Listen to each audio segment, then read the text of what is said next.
അക്ഷരനഗരിയിൽ നിന്ന് പ്രകൃതിയുടെ ശബ്ദമായി, സമൂഹത്തിൻ്റെ സ്പന്ദനമായി ദ ഗ്രീൻ കനോപ്പി പ്ലസ് പോഡ്കാസ്റ്റിൻ്റെ ആദ്യ എപ്പിസോഡിലേക്ക് ഏവർക്കും ഹൃദയം നിറഞ്ഞ സ്വാഗതവും. അവതാരകൻ ജോമോൻ കുരിശിങ്കൽ. നമസ്കാരം. അക്ഷരനഗരിയായ കോട്ടയത്തിൻ്റെ മണ്ണിൽ നിന്ന് പ്രകൃതിയുടെ ശബ്ദമായി, സമൂഹത്തിൻ്റെ സ്പന്ദനമായി ദ ഗ്രീൻ കനോപ്പി പ്ലസ് പോഡ്കാസ്റ്റിൻ്റെ ആദ്യത്തെ എപ്പിസോഡിലേക്ക് ഏവർക്കും ഹൃദയം നിറഞ്ഞ സ്വാഗതവും.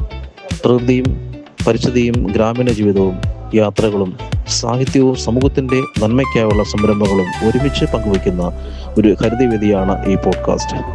ഓരോ എപ്പിസോഡും പുതിയ അറിവുകളും പ്രചോദനങ്ങളും അനുഭവങ്ങളും നിങ്ങളിലേക്ക് എത്തിക്കും. ഈ യാത്രയിൽ ഞങ്ങളോടൊപ്പം ചേരൂ. ചാനൽ സബ്സ്ക്രൈബ് ചെയ്യൂ. നിങ്ങളുടെ അഭിപ്രായങ്ങൾ പങ്കുവയ്ക്കൂ. ഈ ഹരിത സന്ദേശം കൂടുതൽ ആളുകളിലേക്ക് എത്തിക്കുവാൻ സഹായിക്കൂ. പ്രകൃതിയെ സ്നേഹിക്കാം, സമൂഹത്തെ ചേർത്ത് പിടിക്കാം, ഹരിതഭാവിക്കായി ഒരുമിച്ച് മുന്നേറാം. ഞാനാണ് ജോ. ദി ഗ്രീൻ കനോപ്പി പ്ലസിന്റെ ആദ്യ പോഡ്കാസ്റ്റിലേക്ക് ഒരിക്കൽ കൂടി ഹൃദയം നിറഞ്ഞ സ്വാഗതം. കേൾക്കൂ, ചിന്തിക്കൂ, പ്രകൃതിയോട് ചേർന്ന് നിൽക്കൂ.